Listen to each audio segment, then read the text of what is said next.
Bem, encerrada a eleição presidencial americana com a vitória dos democratas para a Casa Branca, eu vou iniciar aqui no canal uma série de vídeos. Esse será um vídeo introdutório dos desdobramentos dessa eleição e desmontando, segundo a minha impressão, certos clichês e alguns mantras dessa imprensa ativista que tem um lado, apesar de se dizer neutra, e fazendo uns comentários sempre de projeções para o Brasil, como se quisesse colar os efeitos da eleição americana, colando na situação política do Brasil. Eu diria que 50% é por total ignorância e outros 50% é por total má fé. E em alguns casos tem as duas, se sobrepõem, a ignorância e a má fé. Para discutir aqui com vocês um pouco sobre alguns aspectos da eleição americana, eu escolhi como base dois livros, essa biografia do Edmund Burke, que é bastante extensa aqui, do Russell Kirk, e fala dos altos e baixos da vida do Burke, como a partir de 1789, quando explode a Revolução Francesa, muito daquela filosofia que o Burke tentava passar começa a ter de fato uma atenção especial na sociedade inglesa. E o livro que o transforma até hoje numa celebridade para os conceitos dos conservadores é o Reflexões sobre a Revolução em França, exatamente onde ele faz uma série de análises já a partir ali de 1789, onde ele tem sinais de que aquilo não terminaria bem, né? Apesar de ainda hoje, muitos progressistas afirmarem que tudo que passou ali pela Revolução Francesa foi muito positivo para a humanidade, não é bem assim, né? Realmente não é bem assim. Tanto é que eles ali têm até aquele tropeço, digamos assim, que quando tudo sai fora do controle tem que chamar o Napoleão para tomar de novo o pé da situação e dar uma guinada, né, de 180 graus para aqueles lemas iniciais da Revolução Francesa. Para falar da eleição americana, eu escolhi primeiro o discurso que o Biden fez tão logo foi proclamada a vitória dele conseguir atingir pelo menos a linha de 270 votos dos delegados no colégio eleitoral. Hoje já são mais até do que 270, mas a partir daquele momento que ele atingiu 270, não havia possibilidade de mais dele ser derrotado. O discurso dele, evidentemente, nesse primeiro momento, é um discurso conciliador, né? Poderia ser se esperar algo diferente de alguém que é tanto ali quanto de centro-esquerda. O Biden foi 40 anos senador e se manteve tão longevo assim como senador, exatamente porque ele não entrou em grandes disputas conceituais que estavam sendo conflagradas ali entre os republicanos bem mais à direita ou em relação aos democratas bem à esquerda.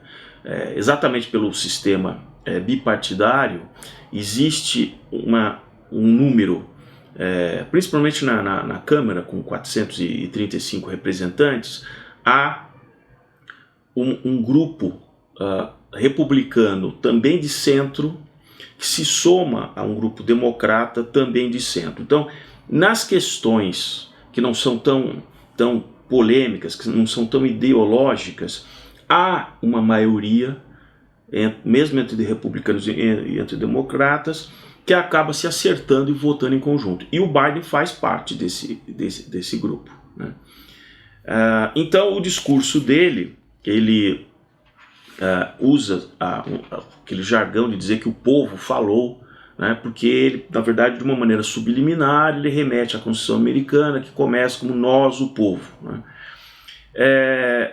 E ele diz ali que ganhamos por um número, uma vitória nunca vista, tá certo, é verdade. Naquele momento que ele faz o discurso eram 74 milhões de votos computados por ele, hoje já são 75 milhões. Só que ele esquece que provavelmente a eleição, a diferença será ali de 4 milhões de votos. Naquele momento, o Trump estava ali com 70 milhões, já tinha 70 milhões. Então provavelmente ele vai atingir entre 75 e 76 e o Trump entre 71 e 72. Então não é desprezível o número de votos do Trump. E aí começa toda aquela linha mais progressista do DNA do Biden, mas um progressista moderado, digamos assim, onde ele coloca a alegria e a esperança que amanhã vai trazer um novo dia. Essa questão de sempre colocar no novo dia, no futuro, a solução dos problemas do presente é uma coisa que quanto mais você caminha com o ponteiro para a direção do cara mais à esquerda, mais ele se coloca no futuro, mais nega o passado e mais coloca uma esperança tanto lúdica com relação às coisas do futuro. E é sempre uma coisa bastante assim, midiática, que envolve, que mexe sempre com emoções. Coisa que é um pouco diferente da linha do Burke e dos republicanos, que são mais conservadores, eles são mais comedidos. Quando o Biden sobe para fazer o seu discurso ali de 15 minutos, tá tocando a música do Bruce Springsteen, então isso dá sempre we take care of our own, quer dizer, nós cuidamos dos nossos. O que, se vocês observarem na música, é um vídeo realmente todo progressista, que fala daquelas pessoas que se sentem meio como se fosse uma minoria. Então é um tipo de coisa subliminar que aparentemente parece que cuidamos. Essa frase deveria ser: nós cuidamos de todos. Não, nós cuidamos dos nossos, né? Quer dizer, do nosso grupo. Mas reflete bem o espírito. Assim, nós vamos ver por várias semanas artistas, celebridades, filósofos, pensadores, sempre embarcando nessa coisa lúdica a partir do dia 20 de janeiro de 2021, quando de fato ele se torna o presidente incumbido, né, como chamam incumbent do cargo. Até 20 de janeiro vai ser só poesia, música, e que é o que eu, de ontem para hoje, já venho observando nas entrevistas. Aliás, é muito interessante quando você vê uma entrevista, por exemplo, aquela pessoa escolhida, o tal do especialista, é muito difícil que você veja, por exemplo, que ele discorde da pauta que foi colocada pelo jornalista, porque evidentemente ele já conversou antes, ele já sabe qual vai ser a resposta, então ao ele fazer aquela pergunta, já se encaixa na pauta predileta daquele jornalista. Eu tenho visto muitas vezes se chamar 2, 3 pessoas para discutir essa questão. Eu falo, nós estamos fazendo um debate. Quando você vê a lista de pessoas, não é debate. Não é debate, simplesmente um chá da tarde, porque todos eles têm a mesma visão, não há debate, né? Então, a gente terá que aguentar isso aí até o dia 20 de janeiro, para a partir de 20 de janeiro a gente começar a ter uma diferenciação entre o que é retórica e o que é de fato ato, né? Então, por exemplo, as questões de retórica. Durante a campanha, o Biden citou a questão ambiental porque era uma questão que encaixava bem na pauta dos democratas.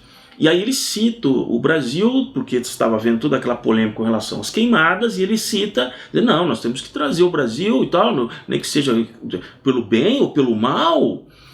Então, isso, evidentemente, que principalmente vindo do Brasil, isso vai ser cobrado dele, né? Então, você vai pressionar o Brasil? Ora, uma coisa é a retórica de campanha, outra coisa são as questões de Estado americano. Até tratados comerciais tem que ser aprovado pelo Senado.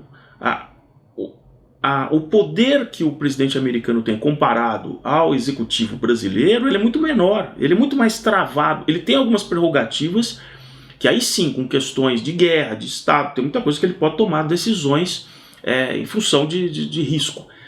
Mas do ponto de vista até comercial, por exemplo, até a liberação que hoje os brasileiros precisam ter visto para entrar nos Estados Unidos, isso não é uma decisão do presidente, isso tem que ser aprovado pelo Congresso. Então, muitas das decisões, por exemplo, mais amistosas que o Trump teve nesses 4 anos com relação ao Brasil era uma visão pessoal dele. Isso muitas vezes não se traduziu para ações práticas, porque estava além do poder dele como presidente. Agora, olhando sobre as questões de Estado dos Estados Unidos, por mais que o Biden tenha suas preferências ideológicas, esses assessores de Estado, e ele vai escolher vários ali conselheiros, pessoas, vão dizer, olha, cuidado, a pauta de exportação para o Brasil é muito favorável. Dependendo do que você fizer, o Brasil pode passar a escolher ter outras preferências de parceiros comerciais. A China está aqui, ó, né? Nós estamos aqui, ó. Esse problema da China não vai terminar agora. Temos a questão do 5G, você vai empurrar o Brasil para cair nos braços da China. Então, uma coisa é o que ele fala, inclusive para o público interno dele, e os papagaios aqui, midiáticos no Brasil, vão ficar repetindo. Outra coisa é, de fato, aquilo que ele vai fazer. Claro que está na amplitude dele a troca do embaixador no Brasil, um alinhamento de questões junto ao Acordo de Paris, que é outra questão retórica. Uma coisa é ele dizer que tá bom, voltamos ao Acordo de Paris. Outra coisa é igual a Alemanha. Ela diz que está no Acordo de Paris. Porém, das metas que ela mesma se propôs anos atrás, ela não conseguiu atingir. E ela está sempre empurrando para frente. Bom, agora vamos tentar até 2035. Por exemplo, se o governador da Califórnia disse uma bravata dias atrás de que ele não quer mais carros, que vai proibir a venda de automóveis com motor a combustão no estado da Califórnia até 2035. É uma bravata que ele está falando 15 anos antes. Ele pode, muitas vezes, incentivar que use carros híbridos, carros elétricos e tal, mas dificilmente, até 2035, ele consegue trocar toda a matriz automotiva de ônibus, caminhões, navios. Não, quer dizer, aí você tem automóveis que são elétricos, mas você tem gigantescos navios, seja os de fluviais, seja os marítimos, usando o que? Energia elétrica. Então, uma coisa é dizer que está no Acordo de Paris, todo mundo conversando, dizendo que realmente estamos fazendo os melhores esforços e tal, e vai ficar por aí, né? A relação, então, de novo com o Brasil, vai ser a relação que sempre existiu com os Estados Unidos. Ela nem piorou nem melhorou com o Trump, assim como não piorou nem melhorou com o Obama. Eles têm as agendas deles mundiais, que ora o Brasil em algumas coisas concorda, outras coisas não concorda. Então não dá para simplesmente colar agora, nesse momento. Quer dizer, até semanas atrás, não, a relação do Brasil com os Estados Unidos é de subserviência, é uma relação só pessoal, entre presidentes e tal. Agora, então a partir de agora que será uma institucional, né? Mas os mesmos jornalistas que dizem assim, não, porque vai ser pior para o Brasil, não é para o mundo, mas não é institucional? Agora não vai ser institucional? Então como é que vai ser pior? Então, assim, você tem que decidir, né? Quer dizer, quando era pessoal, era ruim porque era pessoal, mas teve algum ato tão mirabolante assim com relação ao Brasil? Agora, quando não, agora vai passar a ser institucional, agora vai ser pior. Então é um tanto confuso, né? Esse duplo padrão, né? Usado aqui. Bom, tem um dos outros pontos que eu anotei aqui, que é em relação à eleição de meio de mandato. Então, em 2022, as 435 cadeiras da Câmara dos Representantes vai estar sobre eleição. Essa eleição acontece a cada 4 anos, mas sempre no meio do mandato. E a cada 2 anos, ou seja, na eleição de meio de mandato ou na eleição majoritária para presidente, cerca de 34, 35 cadeiras no Senado também estão em disputa.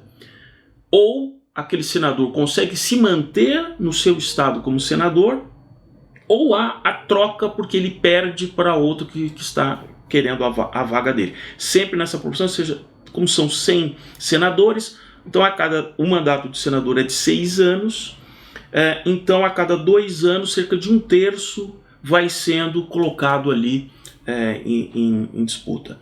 Isso é muito importante porque nessa eleição, o que tudo indica, vai ficar muito empatado, mas provavelmente com uma ligeira vantagem, talvez de um senador para o lado republicano. Isso já é suficiente para barrar muito das ações que os democratas vêm dizendo que iam fazer, como, por exemplo, aumentar o número de juízes da Suprema Corte, depois que a Suprema Corte ficou 6-3, 6 conservadores e 3 progressistas, eles precisariam dominar o Senado, ainda que tenham ali 2 senadores que são chamados independentes, mas normalmente eles não pendem o tempo todo para o lado dos democratas.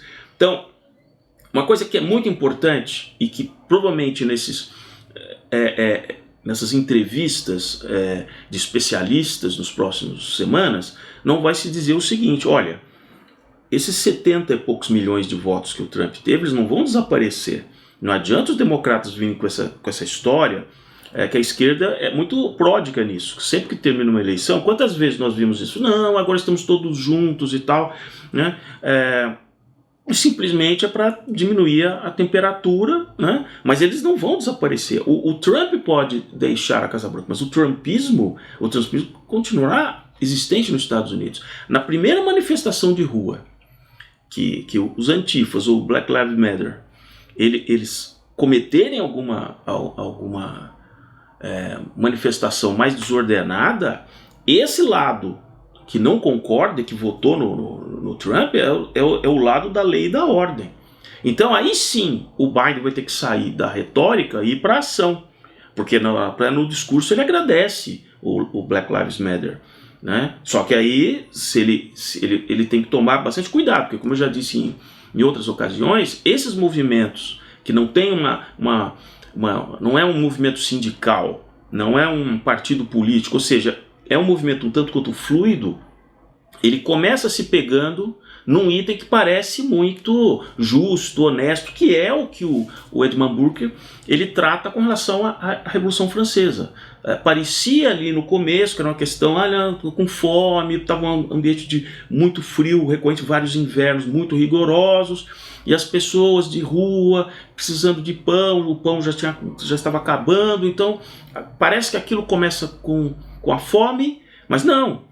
Os jacobinos queriam de fato destruir todo o sistema. Como esses movimentos de rua nos Estados Unidos, eles não querem simplesmente parar numa pauta de direitos civis, uma questão racial. Eles querem de fato implodir o sistema.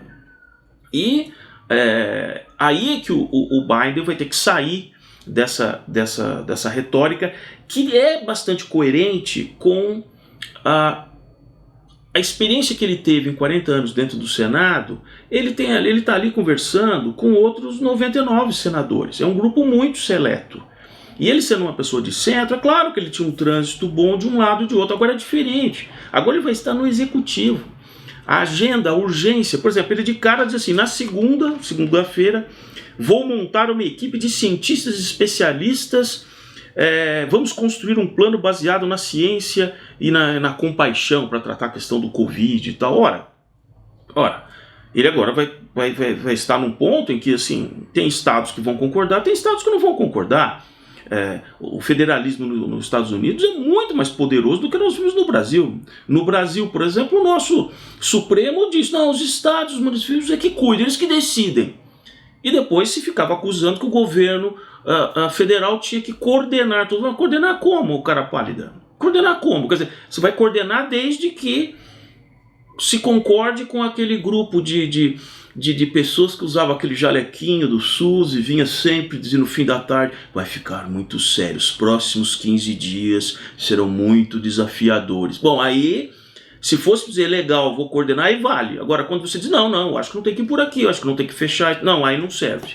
Então, esse é um exemplo que ele vai ter sim que continuar convivendo com os 50 estados americanos, com os estados que também não concordam com as posições do Biden. Aí, na ciência política, é interessante você fazer comparações com coisas que já aconteceram e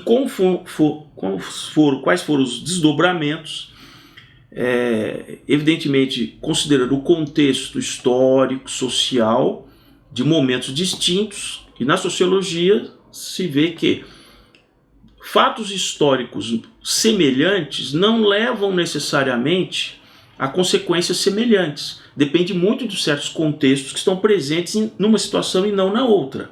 Então não dá também para fazer uma colagem, copia e cole de momentos históricos dizendo que a história se repete, né?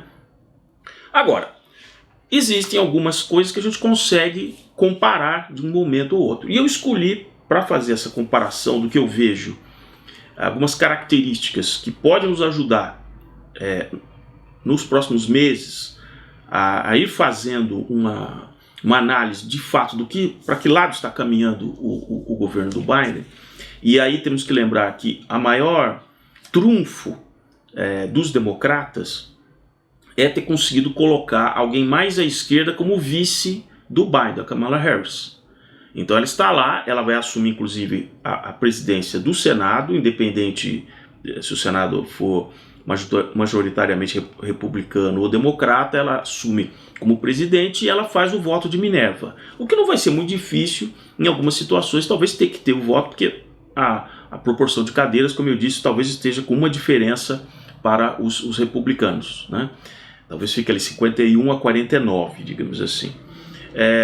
Só que é óbvio que o Biden fez um acordo com a ala bem à esquerda do Partido Democrata. Nós estamos falando do Bernie Sanders, da Elizabeth Warren, que concorreram com ele nas primárias de uma maneira dura contra o Biden. Não podemos esquecer isso. A própria Kamala Harris atacou bastante o Biden porque ele por ser alguém, mesmo estando dentro do Partido Democrata, nós temos que ver que ele é um cara branco, católico assumido e moderado, e há tantos anos é um político tradicional, convencional, sempre jogou na política, né, do status quo ali do Senado, vamos aqui e tal. Então a ala esquerda do Partido Democrata nunca engoliu o Biden. Por uma questão estratégica agora, eles estão juntos. Mas isso vai ter um certo peso à medida em que o mandato dele, se de repente não se encaixe naquilo que todos esses ativistas que foram para as ruas, eles consideram na cabeça deles, de que o Biden imediatamente, do mesmo jeito que ele vai dizer, voltei para o Acordo de Paris, os outros vão dizer, então agora eu quero isso. E aí eles vão começar a perceber que o Biden agora, de fato, como presidente, vai dizer, não, come on, como ele dizia nos debates, come on, né? Não é bem assim, não vamos aí. E aí, esse namoro, durante essa questão da campanha, em poucos meses ele vai se dissolver, porque aí os valores mais profundos de cada um vai se intensificar. Por exemplo, durante o discurso dele, ele agradece muito a esposa, a família, e frisa isso do peso que ele dá por ser uma família, né? Da maneira que ele acredita em Deus, na família. Isso não agrada de maneira alguma a ala de esquerda. Esse reforço nos valores familiares não agrada absolutamente a ala de esquerda. Apesar dele ter colocado num parágrafo que ele está disposto seja a crença, a questão de opção sexual, a questão racial, enfim, ele faz também aquele chavão, aquele clichê que você diz, não, eu apoiarei todas as minorias e tal, porque isso já é um selo, né? É um selo desse tipo de político que ele não vai para confrontação, não esperem o Biden ir para confrontação, não é o estilo dele. Ele sobreviveu, ele foi um sobrevivente, exatamente porque ele não entra no confronto, né? Ele fica no campo das ideias, da conciliação. Ele fala, não, se a gente discordava, por que a gente não pode concordar? Simples assim. Então, assim, se decidimos não cooperar, então podemos decidir cooperar. Você veja que ideia simplista? Não, aí tem senadores republicanos se manifestando, dizendo assim, não, eu não vou colaborar com socialista. Então você vê que são questões de valores, não é uma questão de concordar, não concordar, se vai usar azul ou vermelho, como ele fala, não seremos mais azuis, um país azul e vermelho, seremos todos a América, né? Então, né? Agora, há uma situação muito interessante, quando eu digo da questão da comparação, que já houve um caso no passado, nos anos 70, que é bastante interessante, que é a eleição do Jimmy Carter, que governou de 1977 até 1981, um presidente da Geórgia, ou seja, ele foi senador 2 vezes pela Geórgia, governador da Geórgia, um cara também branco, no caso não católico, era batista, de uma família rica, de produção de amendoins ali, e que se torna o presidente americano, vencendo o Gerald Ford, que foi quem ficou após a renúncia do Nixon. O Gerald Ford fica ali no mandato até 1977. E ao concorrer à reeleição que ele tinha direito, porque antes ele era vice do Nixon, ele não consegue se reeleger e assume o Jimmy Carter, que também não consegue se reeleger. E em 1980, na eleição de 1980, ele perde para o republicano Ronald Reagan. E até hoje ele foi considerado um presidente fraco, um presidente que vacilava na tomada de decisões, como foi o caso do posicionamento quando os russos invadiram o Afeganistão em 79, como foi a questão dos reféns americanos no Irã, quando teve em 77 a revolução, em 78 para 79 a revolução do Reza Pahlavi no Irã.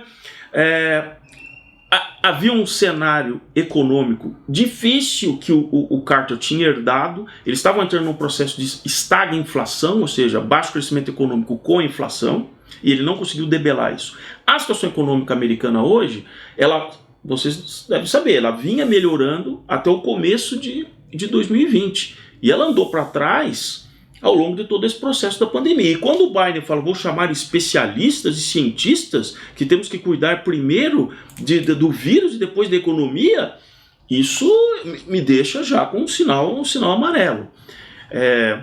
E lembrando que em 2 anos há de novo uma eleição de 1/3 do Senado e a eleição para escrutínio ali de totalidade dos 435 da Câmara dos Comuns, da Casa dos Representantes, né?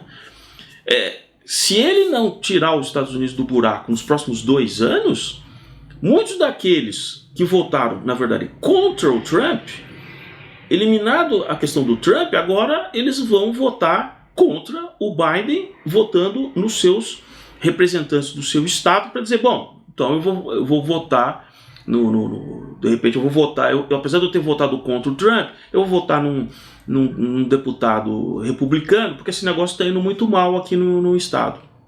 Então não será fácil. E olha que interessante, lendo aqui parte da biografia do Carter, eu encontro uma citação dele, quando ele fala sobre uma das variáveis que influenciou o fato dele não conseguir vencer a eleição em 1980 com o Ronald Reagan.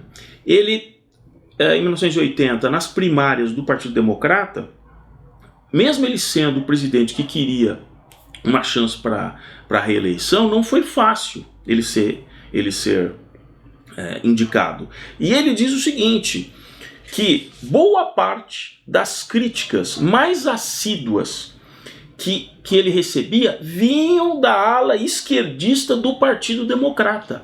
O pessoal realmente bem à esquerda do democrata criticava o próprio presidente democrata, porque naquele momento o queridinho da esquerda ferrenha democrata era o Ted Kennedy, o irmão mais novo que sobrou ali do Kennedy, depois de ter sido morto, depois do Robert Kennedy, o Ted Kennedy, que ainda tinha uma certa aspiração de voltar com a hegemonia do nome Kennedy, e os esquerdoides daquele momento apoiaram o Ted Kennedy contra o Carter. Então o Carter se ressentiu, mesmo depois de deixar para falar, quem me detonava mais era a esquerda do Partido Democrata. O que, na minha opinião, vai acontecer com o Biden.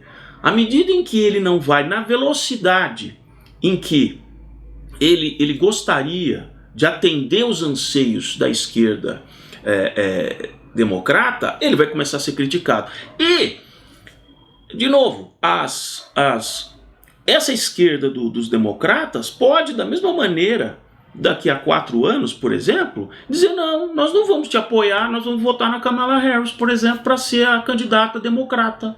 Eles podem tranquilamente fazer isso, como tentaram fazer com o Ted Kennedy. Ele disputou a primária finalmente com o Ted Kennedy, mas acabou ganhando, mas ficou bastante fragilizado. O Biden pode sim sofrer uma pressão vinda de dentro do próprio partido. No Brasil, se nós lembrarmos do primeiro para o segundo mandato do Lula, forças dentro do próprio partido dele também começaram a pressioná-lo de que ele estava ainda jogando muito para o lado da centro-direita ali, ou da centro-esquerda, e eles queriam, e o que acabou havendo expulsões dentro do partido, e se formou um partido novo, um partido bem mais à esquerda que existe até hoje. Então essas coisas acontecem, né? Mesmo dentro do partido existem alas diferentes ali, o que acontece também com os republicanos. Existe um republicano bem radical, bem de ultradireita, como era na época aquela direita do Alasca, quando tinha a disputa contra o Obama, no primeiro mandato do Obama, tinha lá, acho que era governadora ou senadora pelo Alasca, que era daquela Tea Party lá, que era uma direita bastante radical. Então, isso acontece dentro de qualquer partido, né? O problema é a expectativa, a quebra da expectativa de muitas pessoas, e no caso dos progressistas, essa quebra de expectativas sempre para eles é muito frustrante, porque como eles sempre se projetam que a melhoria só vem no futuro, à medida em que no presente ele começa a ver que isso não está acontecendo, é o que muitas vezes nós vemos uma série de celebridades aí com mais de 70 anos, que sempre foram progressistas, e hoje eu chamo de progressistas rancorosos, sempre aquela coisa, sabe, né, voltado na época ainda da Guerra Fria, quando usavam as camisetas ali lindas do Che Guevara. Então é aquele cara, sabe, já de idade, ressentido, que a vida passou, e ele está sempre esperando a revolução, a revolução, a revolução. Então eu acho que acompanharmos o que vai acontecer com o Biden comparativamente com o que foi o governo do Jimmy Carter é um tanto quanto interessante, nos dá um subsídio assim, interessante.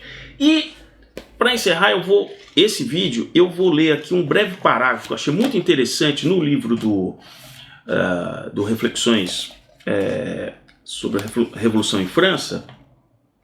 Que, vejam, o Burke está respondendo a um francês, a um lord francês que estava refugiado, né, quando começou a Revolução, começaram a perseguir o clero e os nobres, né, porque os jacobinos tinham umas frases assim, muito fofas, né, uma frase assim: nós só vamos parar quando a Revolução enforcar o último nobre com as tripas do último padre. Então, realmente, todos eles sempre falando que são democratas, né? Isso é bastante interessante, né? Todos os governos comunistas sempre, no nome, né, no rótulo da república, é sempre democrática, né?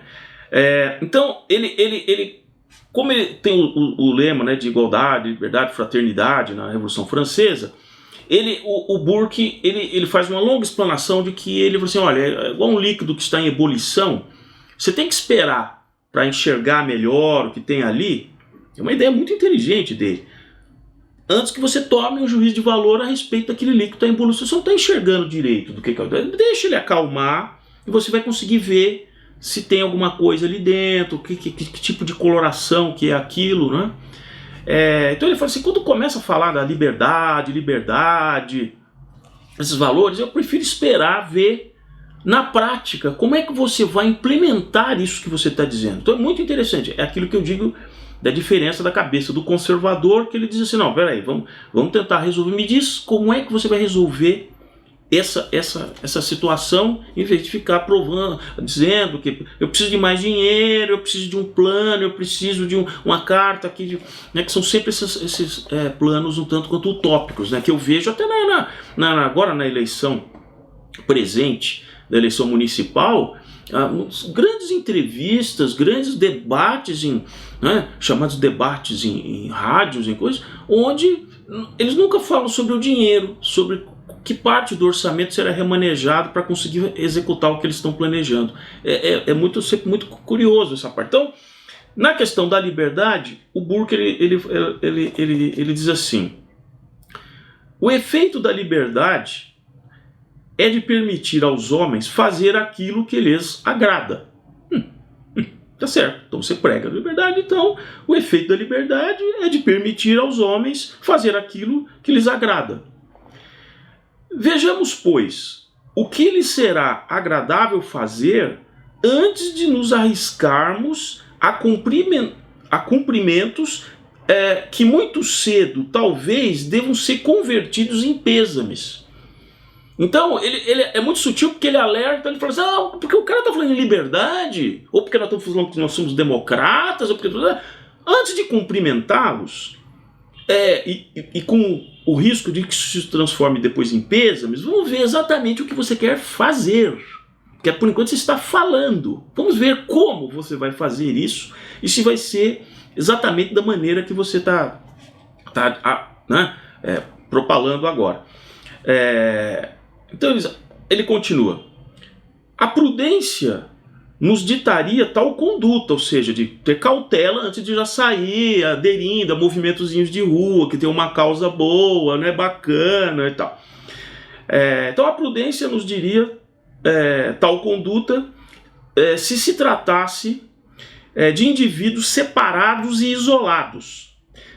Mas, quando os homens agem em corpo, a liberdade chama-se poder. É outra sacada brilhante do Burke. Então, pessoas isoladamente falando de alguma coisa, tá bom, bacana o que você está dizendo e tal, mas quando elas estão juntas, em movimentos desses que eu digo que assim, quem financia? Quem financia a mocinha lá, ambientalista lá, assim, aquilo se chama poder. Então, ele percebe isso claramente, que o que está em disputa é o poder. Apesar de que o argumento inicial é muito fofo, muitas vezes. E aí ele diz, antes de se pronunciarem, pessoas esclarecidas gostarão de conhecer o uso que é feito do poder, sobretudo quando se trata de algo tão delicado contra um novo poder, que é aquilo que eu digo que no progressista ele está sempre dizendo que não, vai ser um novo mundo, o novo normal, a nova economia, sabe? Então